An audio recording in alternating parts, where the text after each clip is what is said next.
بسم اللہ الرحمن الرحیم۔ عربی لڑکیاں اور لڑکے اپنی ناف پر تیل کیوں لگایا کرتے تھے، جان کر آپ آج سے ہی یہ کام شروع کر دیں گے۔ ناف گیٹ وے ہے۔ ہماری زندگی میں لطیفہ نفس کا بڑا تعلق ہے۔ لطیفہ نفس کا ہماری عبادات سے بڑا تعلق ہے۔ جو لوگ روح کی منازل میں ترقی چاہتے ہیں، ان لوگوں کے لیے خاص طور پر ناف کو تیل لگانے کے فائدے۔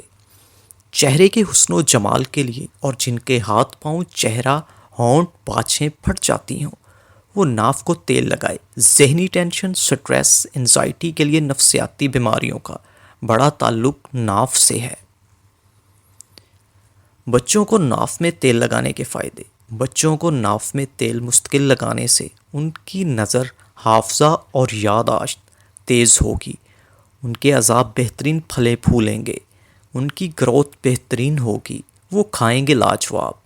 ناف کے لیے ایک عمل: ناف کے اوپر انگلی رکھ کر سانس روک کر دل کی کیفیت کے ساتھ اللہ کہنا ہے، اور اس تصور کے ساتھ کہ ناف کے اندر جتنا بھی شر ہے، فساد ہے، کیفیات ہیں، نکل رہی ہیں۔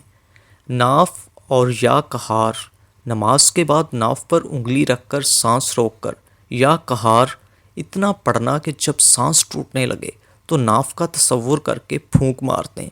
جو کہتے ہیں ذکر کرتے کرتے رک جاتے ہیں، نماز پڑھتے پڑھتے چھوٹ جاتی ہے۔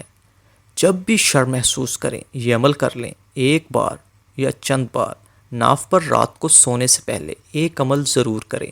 خواتین و مرد کے تمام زیر ناف مسائل، یہ عادت بدھ سے چھٹکارا پانے کے لیے رات کو سوتے وقت ناف پر انگلی رکھ کر سانس روک کر یا قہار پڑھنا ہے، اور جب سانس ٹوٹنے لگے تو ناف کا تصور کر کے پھونک مار دیں۔